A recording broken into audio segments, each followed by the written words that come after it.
and they save money. Empty doesn't have to pay to rent a car or to... What's going on, ladies and gentlemen, boys and girls? It's Wednesday time, ready to do the thing, and you know we're about to do it. We're going to put it all over your face, just the neck. We got some Linux goodness coming your way, so sit back, relax, prepare yourselves, and let's just do it together like we normally do. Oh, yes, this week, big, exciting news about Linux kernels, because you know what? This is going to be the type of show that's going to talk about Linux kernels, and we're going to say, hey, man, that iTanic CPU processor, it's not quite dead yet, so don't count it just out. And I'm going to try to explain to everybody what a lap dock is. Not a laptop, not a laptop dock, but a lap dock. It's a new device from our friends over at Purism. And then we're going to build a pair of headphones with a 3D printer and a Raspberry Pi. Those are cool headphones. What is going on, everybody? We have lives and waves and hearts and smiley faces. Look at that. Getting a bunch of things together. Talking about it being absolutely summertime right now at my house. Like, not even playing around. It is like legitimately summertime. It is 25 degrees outside, which has 25 C. That's warm, kids. Yeah. Yeah, it's usually our temperature here in SoCal, but right now we're dealing with a storm, a blizzard coming, and wind, and even snow. Well, one of the good things is I looked at the weather, which I rarely do. My idea of the weather outlook, what I'll do is I'll walk back outside around 6 in the morning. I'm like, hey, how you doing, weather? Is it good weather today? All right. And, I like surprises. Yeah.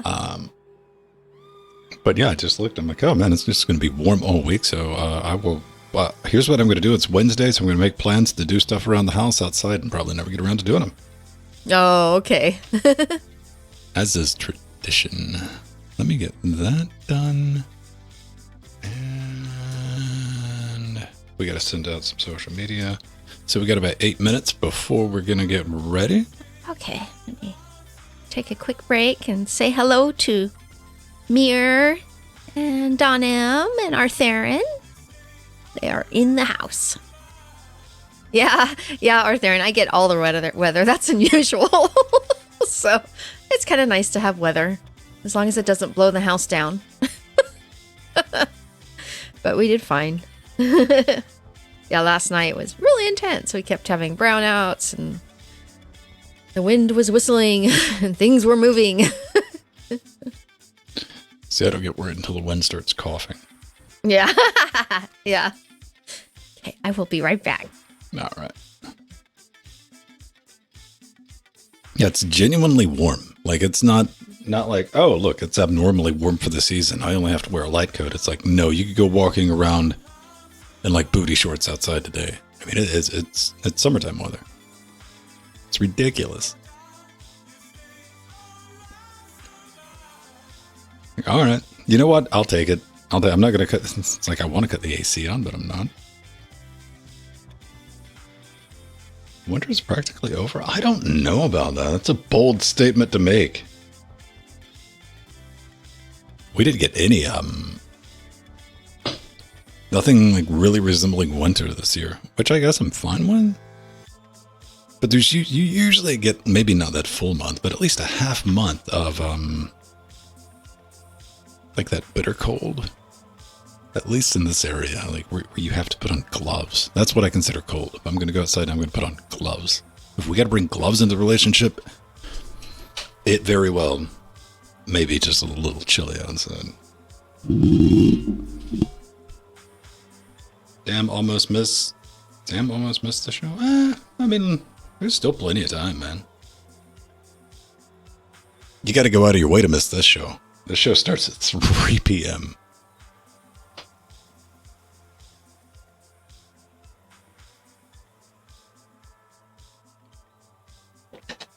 What's always amused me, or it's perplexed me, and we get it a lot more on Saturday when we do Linux Teamcast Weekly. Great show this week. Go back and listen to it. We go a lot of places with our 7 Deadly Santas. People say, "Oh, I forget it. Come on, I don't remember that it's on." Like, how do you not get a notification for something that you want to watch in 2023? Like, what type of hoops do you personally have to jump through?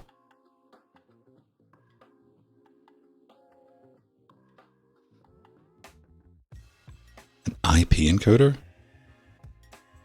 from Teradek?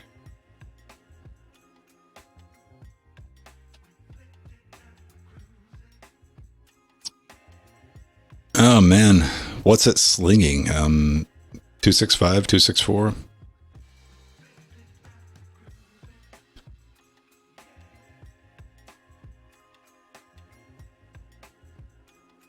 Oh yeah. I'm at Teradek's website right now. I'm like, never change Teradek. Your crap's so overpriced for what it is. I'm looking at like this cube encoder, like $1,800. Like, you can get that from Bird Dog for about $700, and it'll be a better quality product.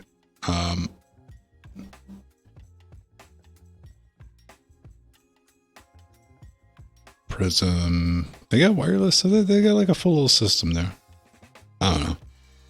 That's what corporate buys. That's what you use, though. You know?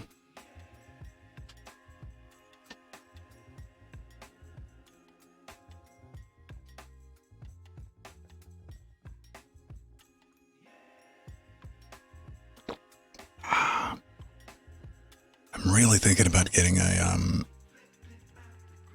want an ARC A770 to play around with. I want a bunch of stuff to play around with.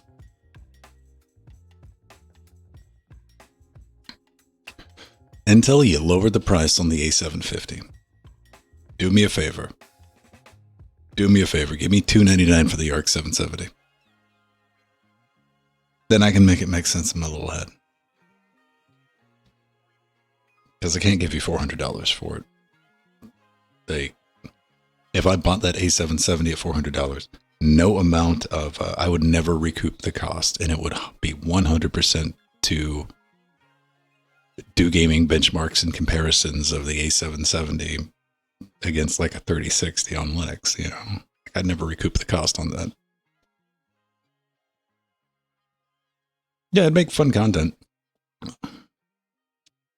Like, I'd have fun doing it, but like, I don't think I can justify that until we get down to like $300 for the card. Maybe I can. $299.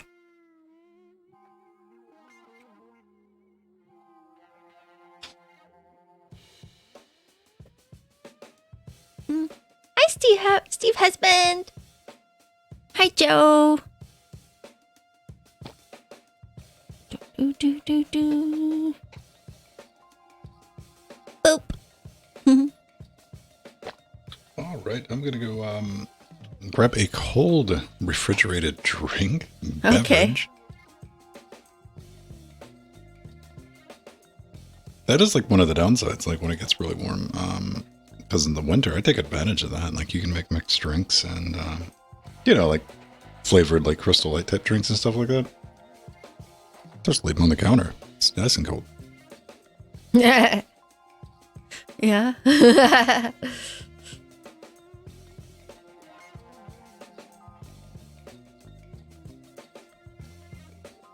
Yeah, mirror all the boops.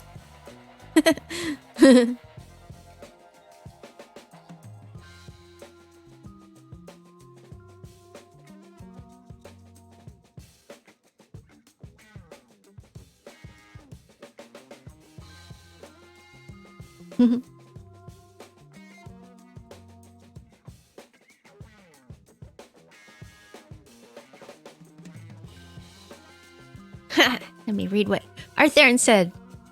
Oh, nice. You're going to get a 3D printer.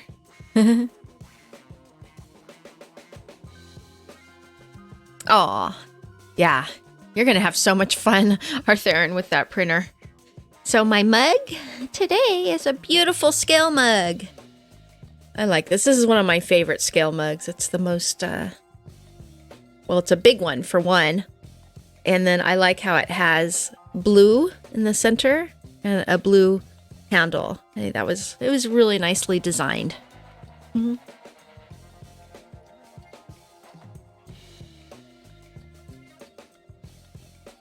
Do, do, do. Oh, yeah. Yeah, of course you. Good. Yeah, because we have so many different scale mugs, but it is cool that we're using the same one right now, Mir. I do love that mug. I've got a couple of them. Actually, I try and get at least 2 or 3 mugs each scale, but of course we didn't have a mug last year. So me and Steve each get one, and we try and get an extra if there's some available. So I can use them for the show. Audio listeners love them. Yeah, they don't notice. Oh yeah, soup mug, yeah. You're going to get a 3D printer? All right, that's pretty interesting. Yeah, isn't that? I was telling Arthur, and you're going to have so much fun with that. And all those things that you'd ever wanted to have in 3D, you can get off Thingiverse. I love it, like cases and replacement parts. That's really nice. So you get all the joys and frustration that come along with 3D printing. Yeah. It's neat. There you are. It's got a price. Yeah, mirror. So that's the back. The back of the mug is Google Cloud because they sponsor Scale. So yeah, here we are. So another reason I get a couple mugs from Scale is we have because one gets used and then the other I put in my collection. So that way they stay nice and beautiful like new. So the ones I use for Lwdw though are actually the ones from my collection because I just put water in them. But the other mugs get used for soup and you don't use them to cut your black tar heroin. I know. No, my crystal meth, Ben. Brew hooch at it.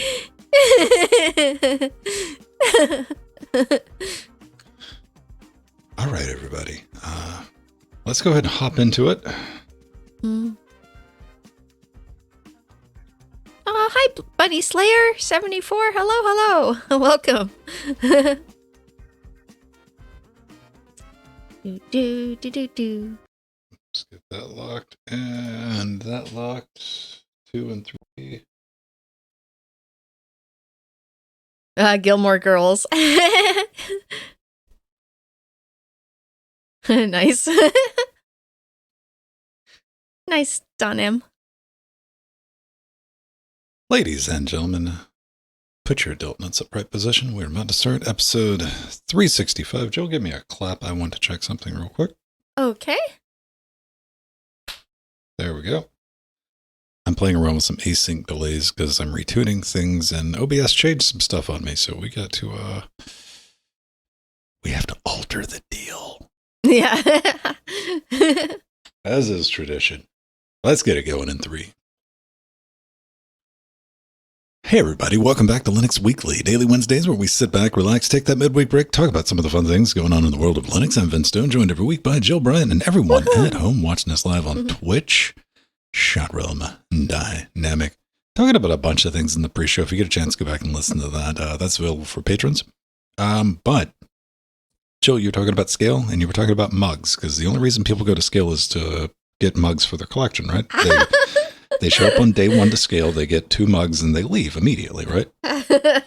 No, that's not the only reason why, but they are nice. These I'm holding up one of my favorite Southern California Linux Expo mugs from Scale 17X. But yeah, so that is coming in just 2 weeks, Ven. I can't believe it.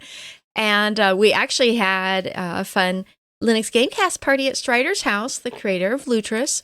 We had our annual before Scale pre-Linux Gamecast party and a nice LGC viewing party. So that's always fun. And we hadn't done it in a while. So we had a lot of fun. It was Mir, Steve Husband, Matthew, and me, and Alan.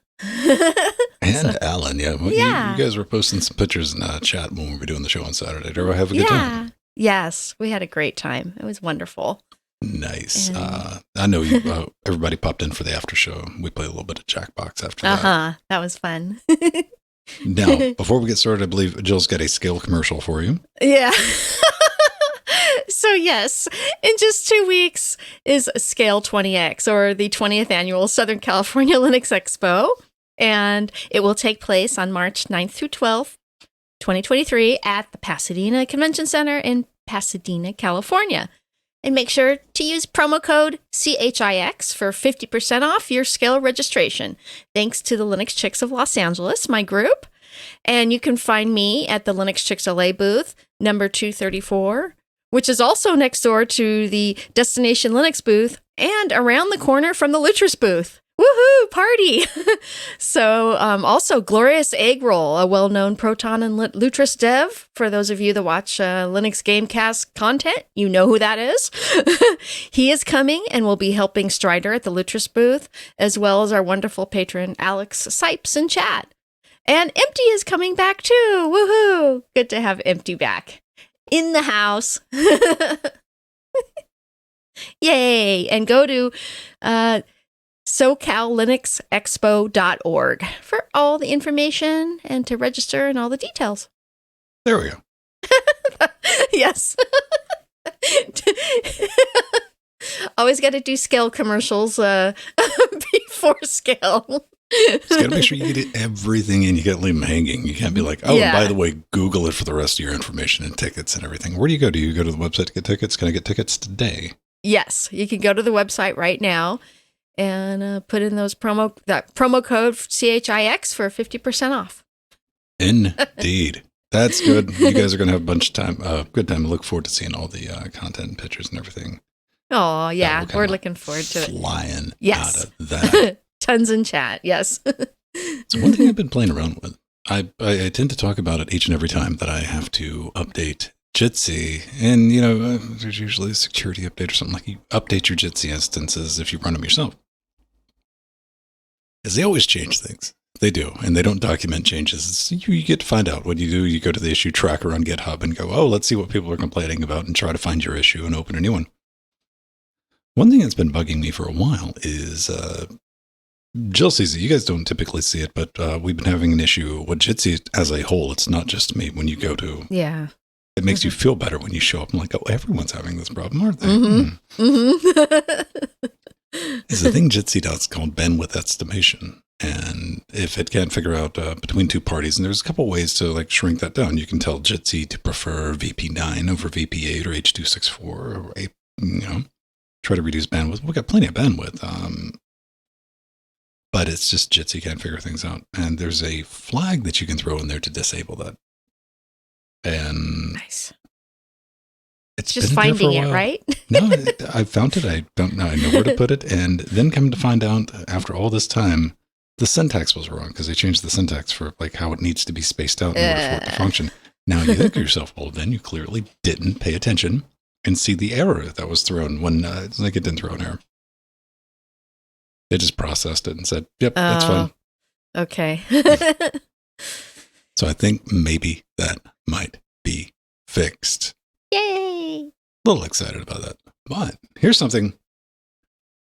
Here's your little PSA from Twitter. If you use OBS with a jacket, there is a commit,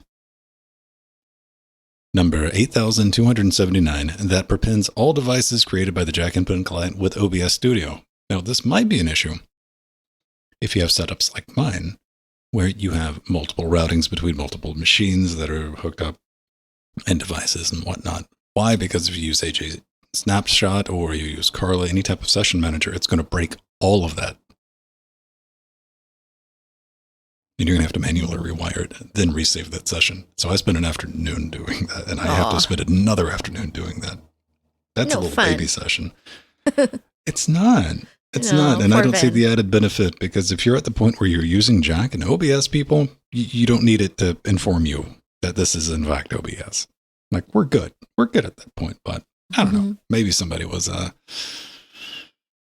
thinking about, this is a commit. It's already in OBS, so it will be in the next version. So that's something to keep in the back of your mind if you're using Jack and OBS when it breaks. Because, we're all human, and you're sitting there going, I'll deal with that when I deal with that. So this memory, it's Vin from a couple of weeks ago. That's what you need to fix. Yeah. We're going to pop up and talk about that. So yeah, outside of that, we played Trackmania yesterday. Yes, we did. It was fun, challenging tracks, and there was about 3 I didn't get through, but I know with enough practice, I will get through those maps and maybe be victorious. I don't know. Well, I mean, you won some maps last week, didn't you? Yes, I did. And those were hard maps too. Hard maps. I think I won 1. Hard max. Hard max, but I came in second and third a lot, so that was good. Yeah, you won 1. Yeah. Won next to last. Very, very advanced way of keeping score we do on Fridays. But yeah, good time. I'm going to have to pick out, there was like an extra map I threw in there just to mess with everyone, to have some fun. So I was like, oh, this map's so silly. That was the ultimate LOL map then. It was just a mean map. It was mean all the way from the beginning to the end. And then people started, immediately like Ogie and Beastwick were like, leave it in. It's so hard. We hate it. Because, they love that punishment. But something's got to go. We got to trim it back down to 14. For Friday, you can come hang out, play with us if you want. filthy.linuxgamecast.com for all that information. Okay. Oh, and thanks for everybody who comes hanging out with me on Sundays. Yeah, that's been awesome, Vin. People are coming in, asking questions. Jill stops in for about 35 seconds and goes, hey, bye. I'm sorry. I got to go to work. That's just how you show up in chat, man. Come on. Yeah. But what was nice is because you broadcasted later, I was able to come in. I was watching like the last 30 minutes or so after work. So that worked out nice. That was, meat space work stuff got in the way. So I didn't even get started streaming the show until like 2. So yeah, that was one of those like 11:45 midnight releases for Linux Gamecast, but it got done. And it's good. So if you have any questions about content creation under Linux and all the other stuff that I get up to, feel free to pop in. It's just chill stream. It's not a, hey guys, whiz bang and all that. Let's try to entertain. We're just sitting back, getting work done, and you can follow along. Now, let's talk about exciting things like Linux kernels. Yeah. So Linus Torvalds just released the Linux kernel 6.2 last Sunday, and it has lots of major new hardware updates, performance enhancements, and improvements is as usual for every Linux kernel. But this one is particularly special. Linus also urged developers and users to test the new cut of the kernel, saying, maybe it's not a sexy LTS release like 6.1 ended up being, but all those regular pedestrian kernels want some test love too. So, and he, Linus, he always never makes a big deal of it, but this one is actually kind of a big deal. And one of the big deals with this release is that the Linux kernel now features native support for Intel's Arc GPUs. Woohoo! Awesome. And now you don't have to go through all the hard steps of getting those GPUs to work. They'll just work out of the box. And there's major Lwdw driver updates, which include much better performance for GeForce RTX 2000 series GPUs and newer, and just all around faster performance with the open source Lwdw drivers. And there's also support for PS5's DualSense Edge controller and for PS4's DualShock 4 controller, which a lot of people in our community use. So that's a really nice feature. And Linux kernel 6.2 now features the Excel Compute Accelerator subsystem that is intended for use by AI accelerators. And Excel is a framework of device drivers for compute acceleration devices to be used for machine learning, deep learning, and other similar use cases. And Linux 6.2 is the first version of the Linux kernel to offer mainline support for the Apple M1 Pro, Max, and Ultra chips, as work done by Asahi Linux developers was upstreamed.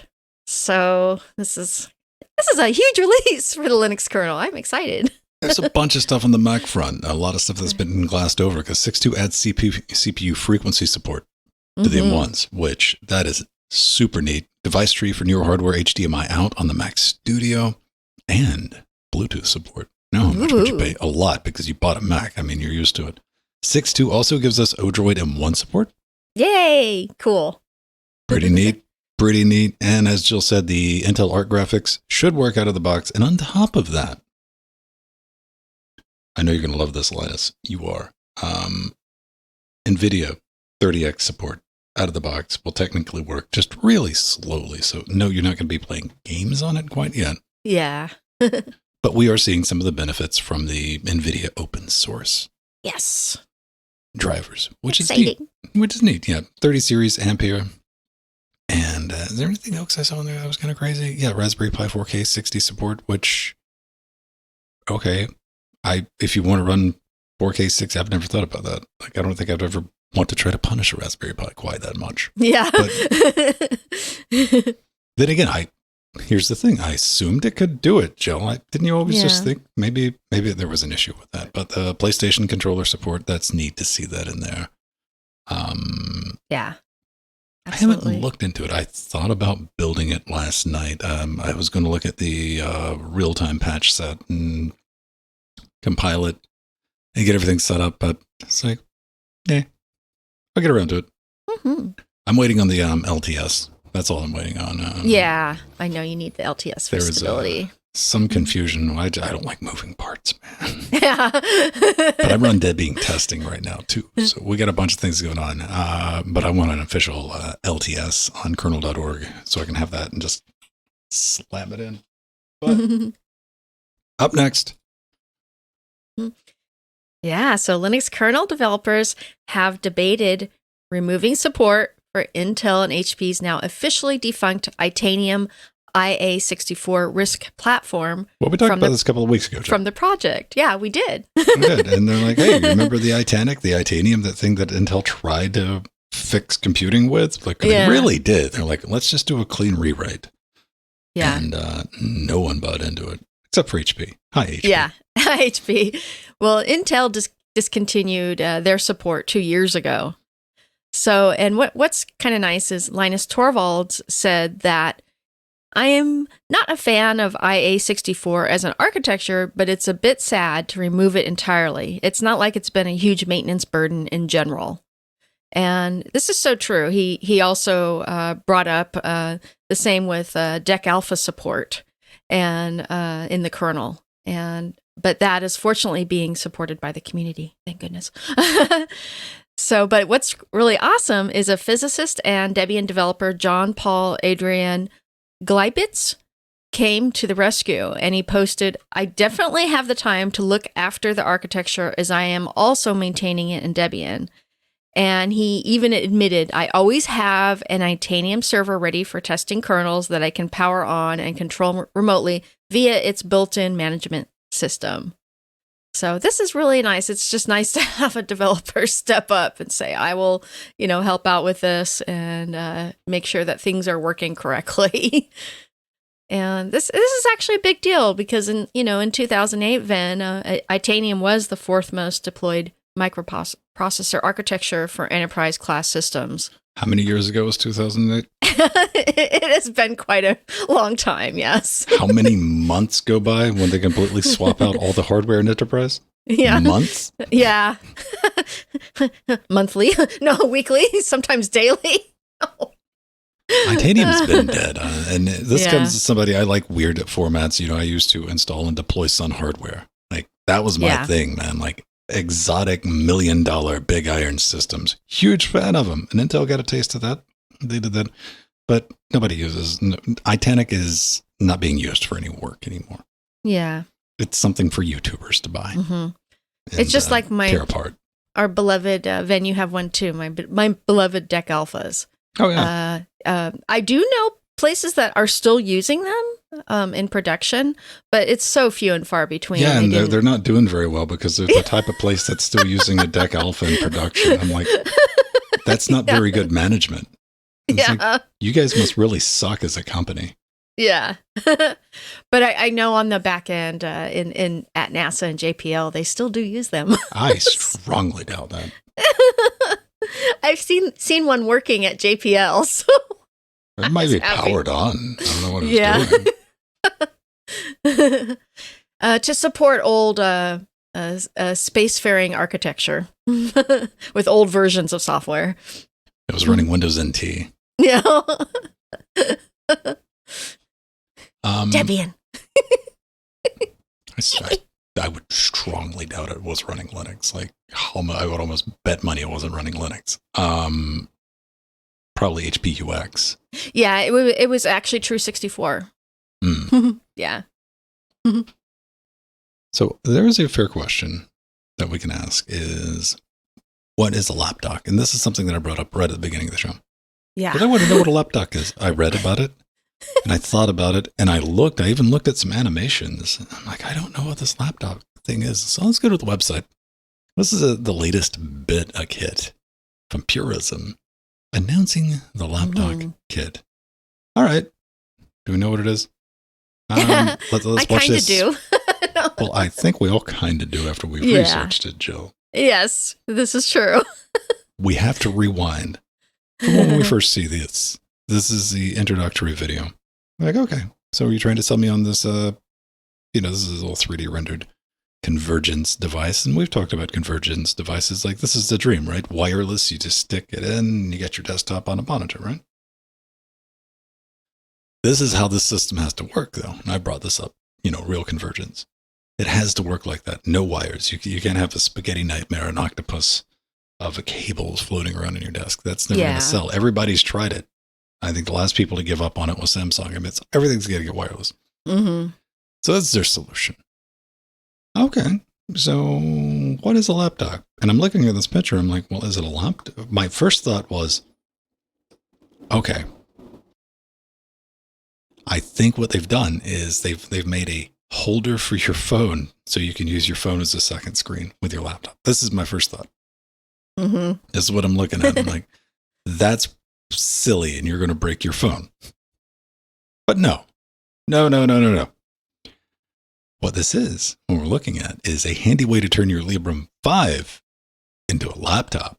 That's right. So this is like one of those dummy shells. It's got a screen in it. It's got a 13.3 inch. So maybe like, a slightly large tablet, but 13.3 is not really a big screen in modern days for tablet. 1920 by 1080, 16.9 IPS touch screen. So that's kind of neat. Yeah, very nice. This shell, it has no CPU, RAM, storage, or anything like that. And it works with a Librem 5 or the Librem 5 USA and turns it into, air quotes, a computer. And it does come with a 44 watt hour battery, so you can use it to charge your phone. And it's got some speakers. Yeah. Oh, I'm like, yeah, all right. And they keep saying kit, like you have to assemble it yourself. You don't. It's got a nice little magnetic mount and a shorter USB cable. So you just kind of stick that in, you plug it in, click, click, click, and you break your phone because it's hanging off the side of the thing. You better have a desk for this, is all I'm saying. Yeah. I don't care which way it's supposed to work. That's just asking to be snapped off. This. Can we zoom in and enhance? You know what? Let's just open this image in a new tab. Okay.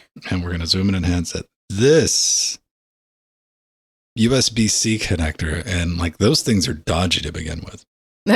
Yeah, easy. Pop out easy sometimes. Yeah. I'm not poo-pooing on the idea. We're just talking reality here, right? So here's another way that you can use it. Like, and again, I don't. Like a handheld tablet. It's pretty cool. Maybe. Here's the only problem I have with it. How much is a Librem phone? Okay, the new Librem 5 USA phone is $2,000. Yeah. Okay, so in comparison, then I guess I should say, in comparison, Jill. Yes, it's inexpensive. This thing is practically free at $339. Yeah, very true. And I think it's kind of a nice, it's very, very unique. What is this? What is this? Magnetic holder for the Librem. I can make things up too, Jill, but this is not addressed anywhere. This is it isn't. It isn't. We get this photo and it's doing the thing, and we got this photo and it's like, okay, we see that we can do that. Then we just got this guy hanging out and it's like, yo, hey, here's a photo to have fun with. Guess what this is? We'll tell you maybe when you're older. Yeah. Yeah. So this, basically, Ven, this is just, it's a fancy dock like you would use for extra ports on your laptop or Steam Deck. But it also includes... It's a fancy dock for your mobile phone. Yeah. Yeah. This is true. Yes. But it includes a monitor, and it's all the parts are inside a laptop looking shell. 13. It's pretty sweet. Very small one. 13-inch. But I do think it's a neat idea. I was, what, I could tolerate the idea up until the point where it has like the bendy thing to snap off to break a USB-C cables and stuff. I'm like, that's just bad design. Like, that's not going to survive. That survives me. That survives you. That doesn't survive anybody in a family with kids, and it doesn't survive in any situation where you have cats. Yeah. Knock things off the top of your desk. That thing's broke immediately. Yeah. Well, maybe the next iteration they can use wireless via Wi-Fi or Bluetooth for connectivity. That would be cool. It's got to be wireless. Yeah. This is like, none of this ever works until everything's wireless, which sucks. But yeah. I mean, that's just where we are. It's like, looking at it from a consumer thing. Yeah. Yeah. That would terrify me. I'm just thinking about anything like supported weight wise. Maybe that's what that arm is. Like, it takes some of the strain off of, extra support. It seemed much heavier duty than the initial one that was shown. Unless that was the one that was shown that we couldn't see it. It looks like it's just a plug that plugs in there, and it's like a really stout, like metal, that foldable like mic gooseneck cable type stuff. Yeah. And it's built in there, and like, I'm just not seeing it's like they just got it touched and matched up. This is like, maybe, I don't know, maybe this is a magnet.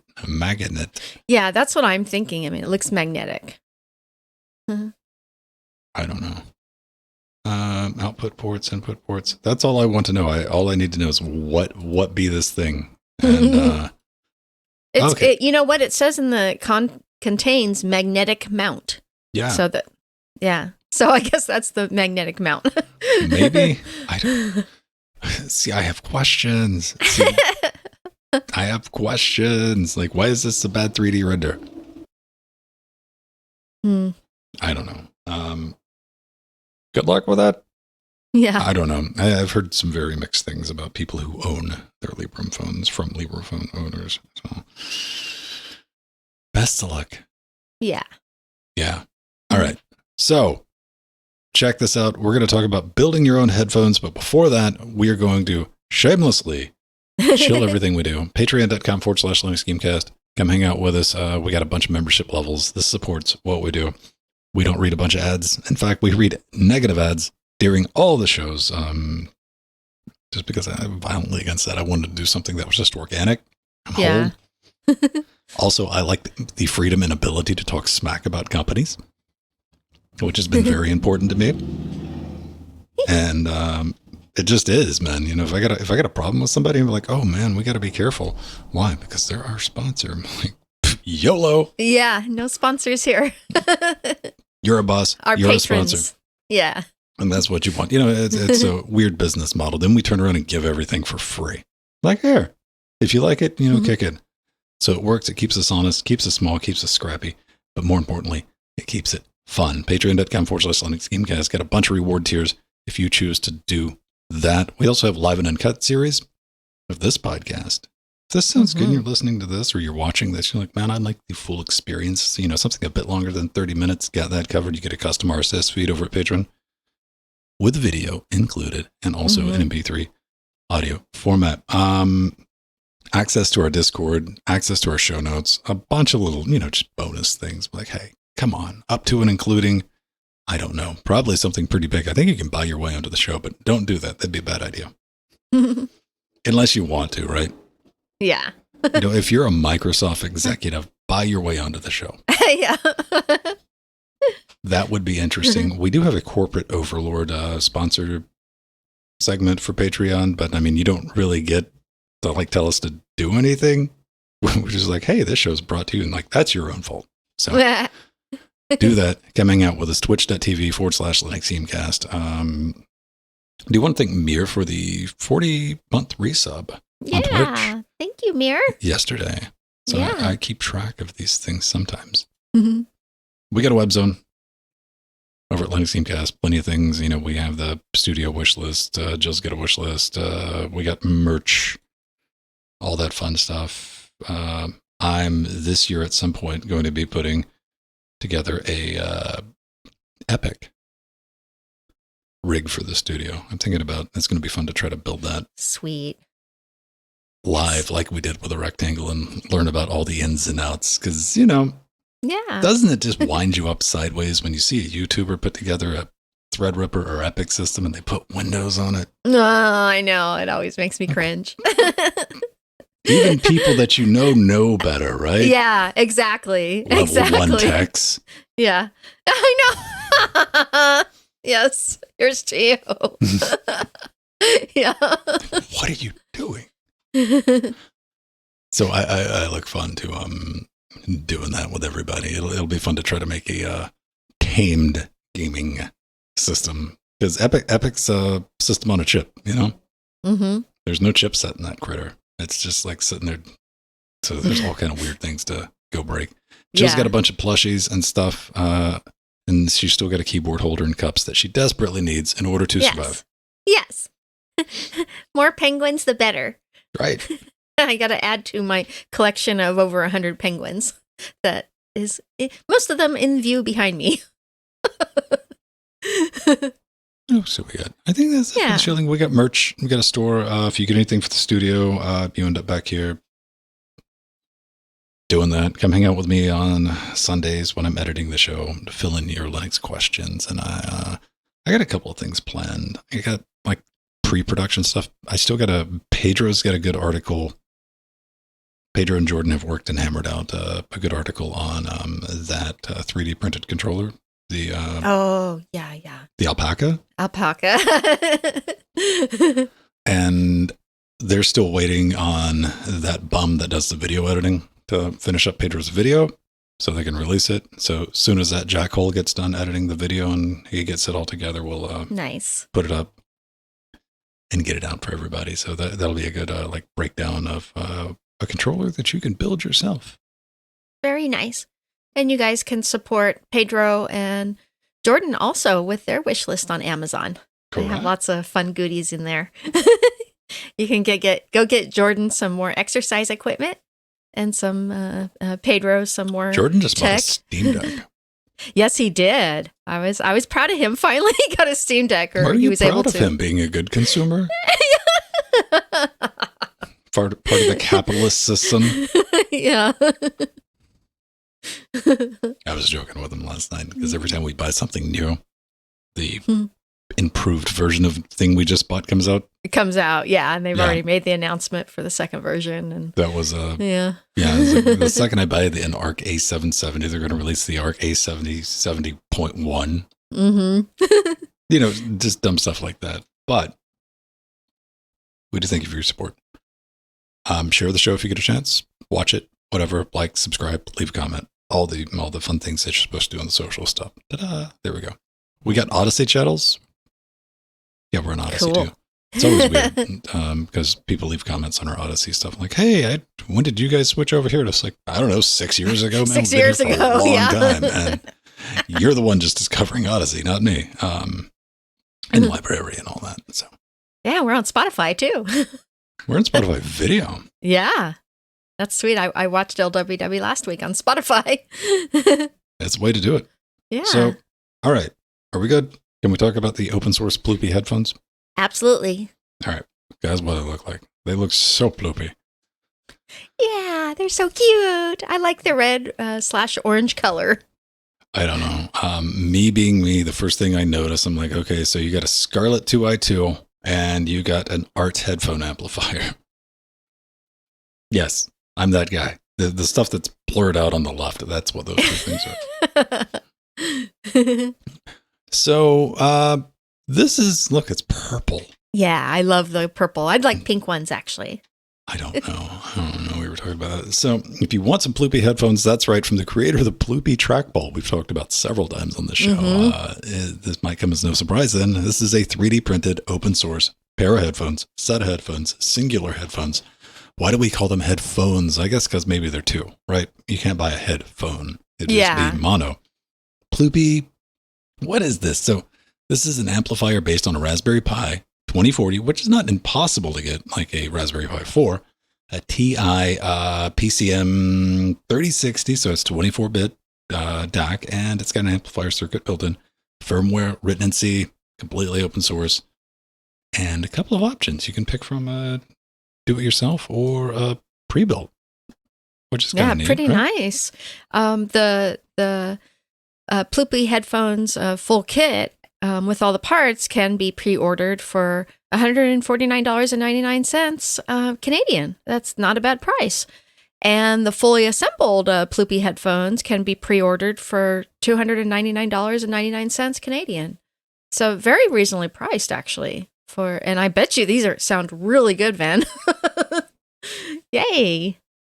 No, Jill, they're not made out of 70-year-old single source free range wood. That was only transported by fixies by a person drinking PBR and smoking American Spirit. Yeah.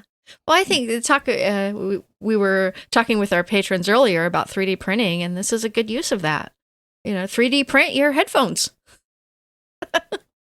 And you can do just that, or you can buy the kit you can assemble or a fully assembled one. So it's pretty sweet. And I'd put these in the notes because Vin and I have talked about the Ploopy open source trackball mice. They have several different variations, and they also have a regular mouse too. And but it's nice to see them getting into headphones. It's pretty cool.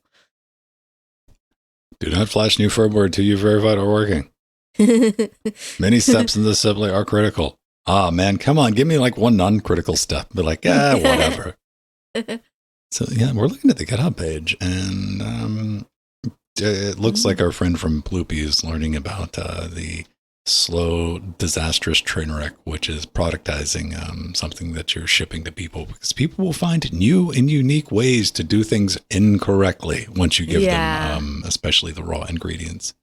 Well, they have a really good tutorial, so and they did before with their trackballs. That's not even a road bump in the stupid train, Jill. They'll plow right through it. Well, you do need a soldering iron. You need several parts to put it together. They're like, so I ate the first two pieces. Dude, it's a micro switch. I mean, this looks easy enough to do. This is something I'd be comfortable giving like a 10-year-old or 7-year-old as a weekend project. Yeah. To put together. But would I use them? I mean, they're not for me. They probably sound fine for like listening to music and stuff like that. Mm-hmm. That's all I got to say about it. Yeah. I guess if we'd have to buy a pair and test them for monitoring for podcasts. Have to build a pair. Yeah, or build a pair. That would be actually more fun. We can 3D print like a man bun, put it on the back so I look like a real audiophile. Oh man. I like that the firmware is open source. I like that. Absolutely. You can just get this, build it if you want. And more importantly, it comes in like 2 flavors. I like the idea of a kit. That's a great present for somebody. Yeah. Yeah. It really is. Yeah. Especially, the parents want something to do with their kids. This is and anything that involves, building, making, learning a new operating system for kids and adults is teach them how to use soldering iron. Yeah. Just using basic electronics is great. Still remember being probably age 5 or 6, like my mom, all right, we're learning how to solder. I remember I was getting those modules from my mom, using hers. I still have her soldering iron. Oh, nice. Mm-hmm. And learning how to do that. Those skills are invaluable when you get older, because people look at you're some type of moon wizard when you're like, I can fix that. Yeah, I know. Even basic things, Jill. I had this with a group of friends probably, what's it been? Let's see. I don't know what month this is. We're just going to say 4 to 5 months ago. I was over at their house for a house party. And I'm like, oh, cool. You guys still have a DVD player. How vintage, how retro. And they're like, yeah, but it doesn't work. Why doesn't it work? And he's like, somebody put a disc in it upside down and we can't ever get it out. So we're going to throw it away. We just never got around to it. So, oh boy. Yeah, we're at that level. And this is like, some late 20s, early 30 somethings. And like, do you guys have a screwdriver? So we gathered around and we had an impromptu class on this. Is how you take something out and get a disc out of it. Yeah. Like, did that one not have the emergency, put the... No, this is just a commercial DVD player. It didn't have any of that. Yeah. Just burp, and like, and I'm like, yeah, look, it works again. So let your kids tear stuff apart is what I'm saying. Yeah, absolutely. Yeah, I learned how to solder with my grandmother building an AM radio Heath kit in the 70s. Yay! So that was my introduction. She was a rocket scientist for NASA, so that was something that she had to teach her grandkids how to solder and do electronics. Yeah, I always thought it was like odd because my mom was a mechanical engineer. Yeah, that's cool. That was like old school German stuff, dude. Not really big into electronics, but knew how to solder. And it was like, this is a skill you're going to have to learn how to do. It's like, good, long as I don't have to learn to file stuff by hand, I'm fine. Yeah. So, that's going to do it for this week, I think. We are running right at 38 minutes, so it's time to bounce out of here. And let's bring up some credit music and do it, Jill. Yes. Yay! We have lots of lovely patrons to thank. And all her different levels of patrons. So, Arthur wants to know, can I fit an audio file NVMe inside? Now, here's what we need, is we need the audio file NVMEs that are sized for your Steam Deck to improve the audio quality. Yeah. But we're going to have to do a case mod and drill some holes in the back.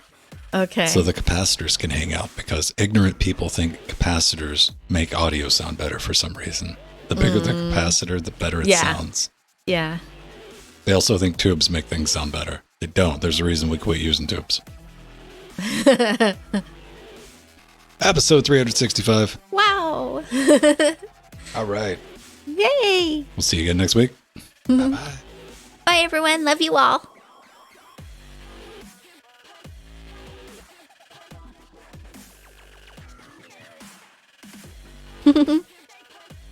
See you next week too, Joe. Status. Let me pull that down. After show's end. There we go. Boom.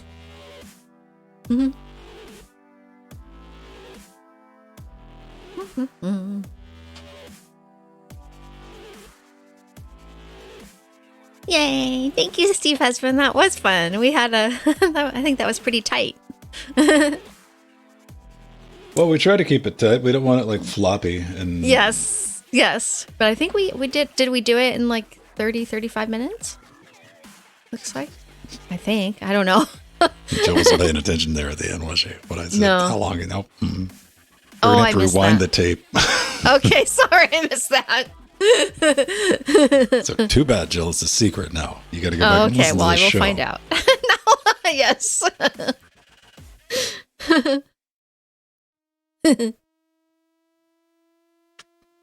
Oh, man. Yeah, 3D headphones, like that. It's pretty cool. And actually kind of nice design on them, too, on the 3D print. I like kind of retro looking. Aw, thank you, Joe. Big hugs. Do.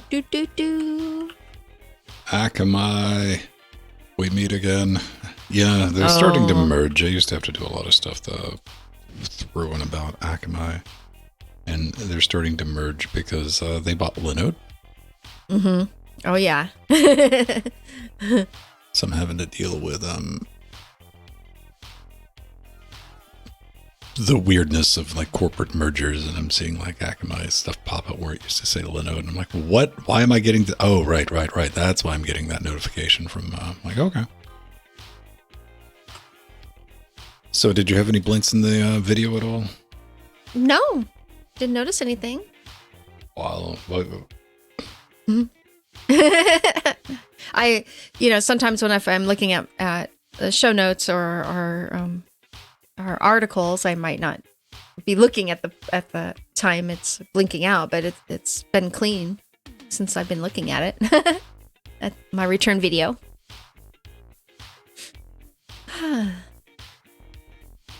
do.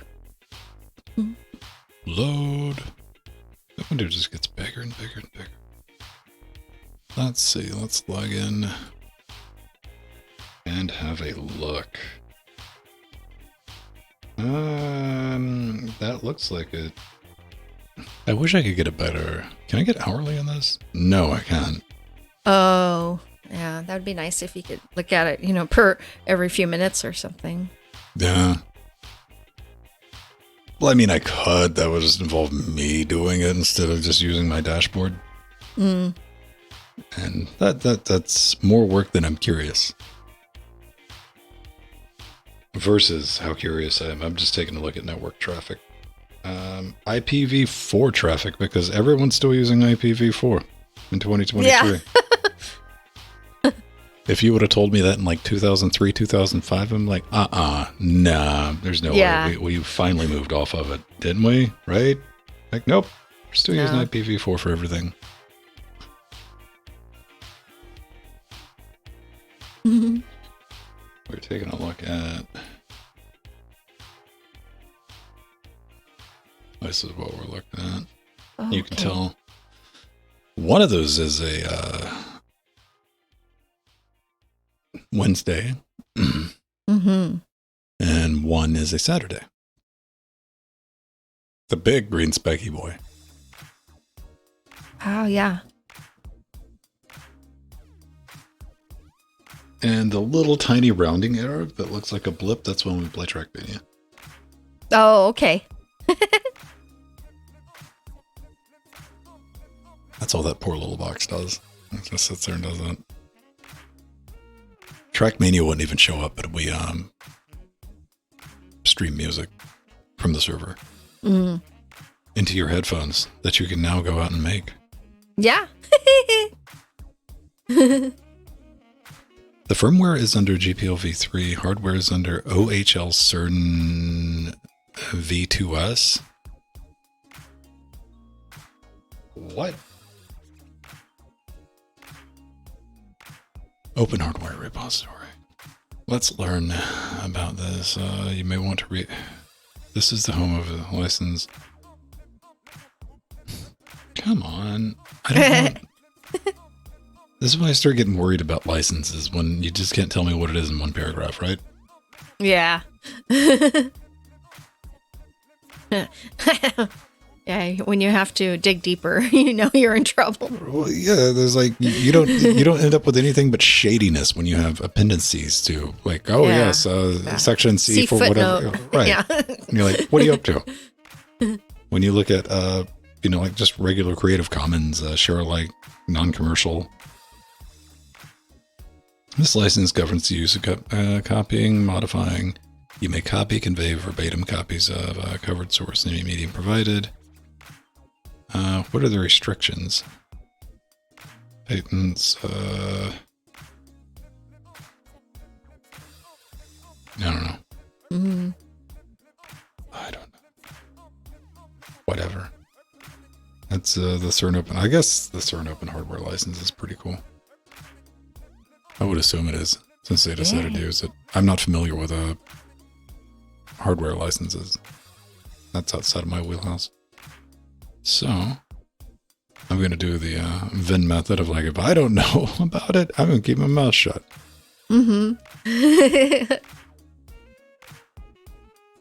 So what else have we got going on? Anything important? Anything fun? Anything exciting? I'm just doing lots of screaming. We're just going to quietly scream the rest of the afternoon, Jill. That doesn't sound terribly fun or exciting. Do some more scale prep and to do some more social networking skills, social networking. Some social networking. I like how you use. On As Twitter, somebody on truly of Instagram, our on age, Facebook. is like, well, I got to go do some of that social networking. Yes. And it's a little miserable to be outside, or I'd go for a walk, but I don't want to be blown away. So we get a nice lunch. Wear a wingsuit. Yeah, there's that. That's something I've never done.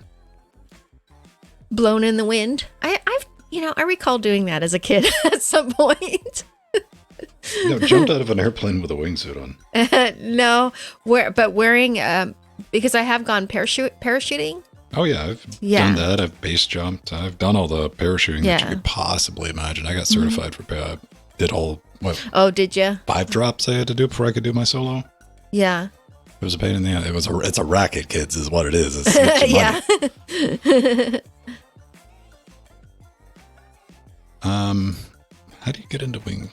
But it's just like the fatality rate of wingsuit. Like you're just guaranteed to die at some point if you do it enough.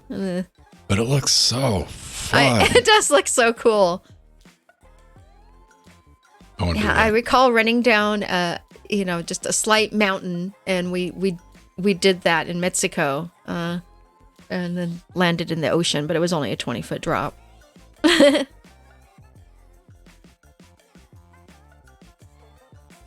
Yeah, what made Ven want to do that? I have done base diving. I've dove from 50-foot cliffs before.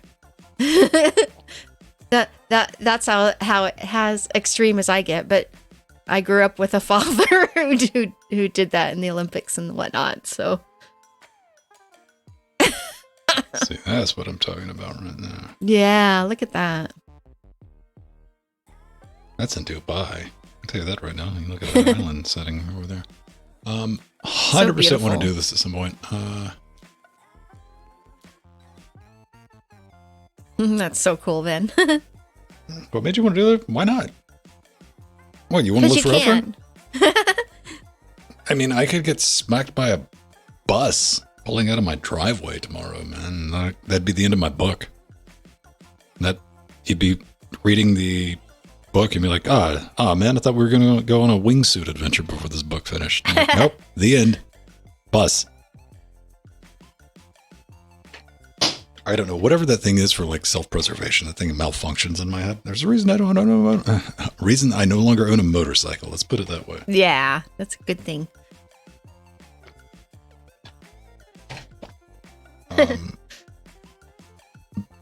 I mean, here's the thing.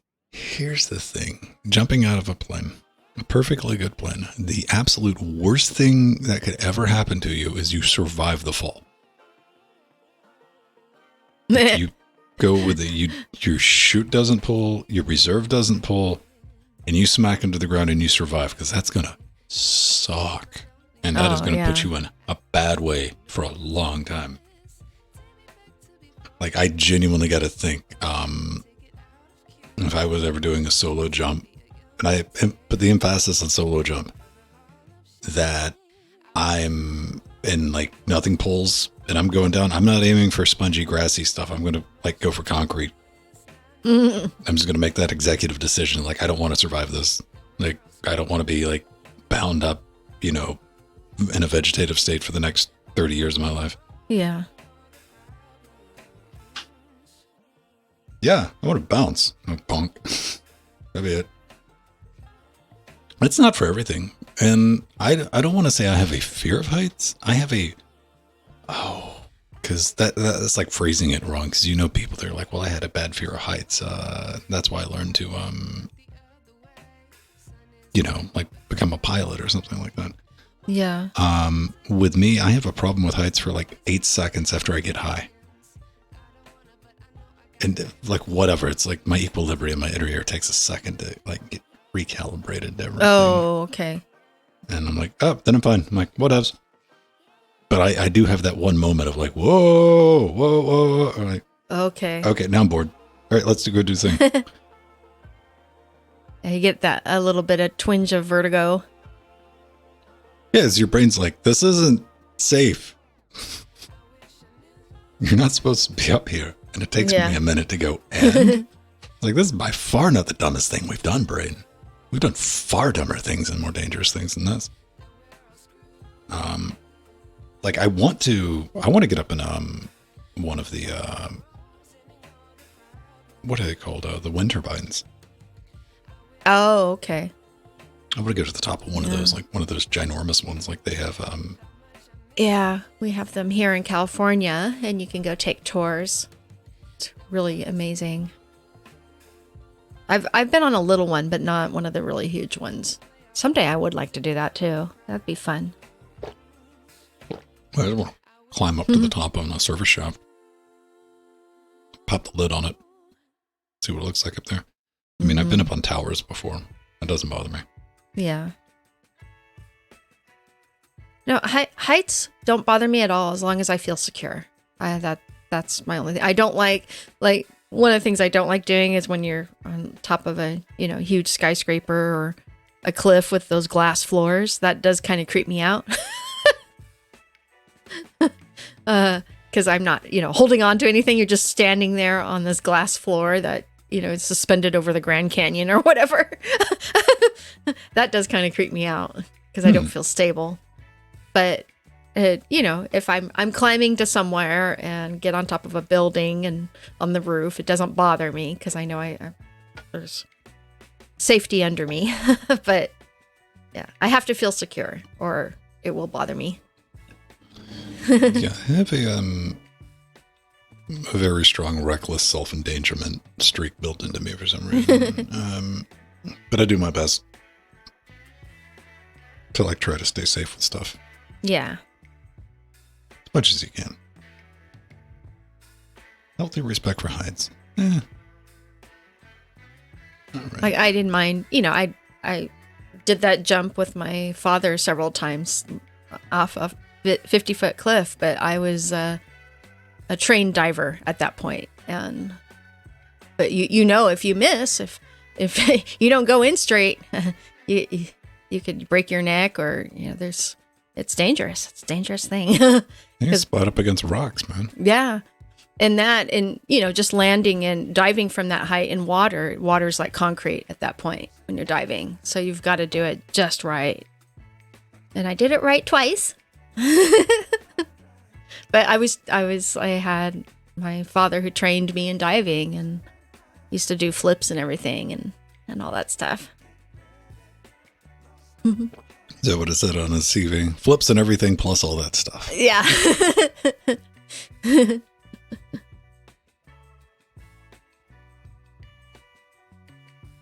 do. All right. So I'm about to wind everything down and go about turning this 84.9 gigabytes of data into a show. Okay. Why do I have two of those open? How are we doing? So I need to do sudo jet down.sh. I have that together. I have that lined up. And SoCalExpo.org. Go get tickets. Yes. SoCalLinuxExpo.org. You'll figure it out. I got faith in you. Yeah. Actually, honestly, if you type it in wrong, it will link. Like if you type Scale 20X or SoCal. Jill Linux, even did the thing where she put www in it. Yes. I just cut and pasted the URL.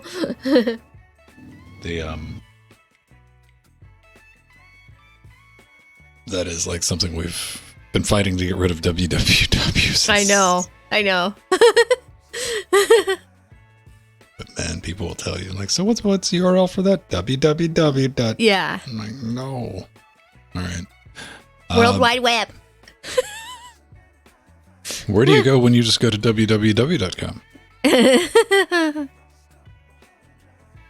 All right, everybody. Actually, yeah. It likes to autocomplete.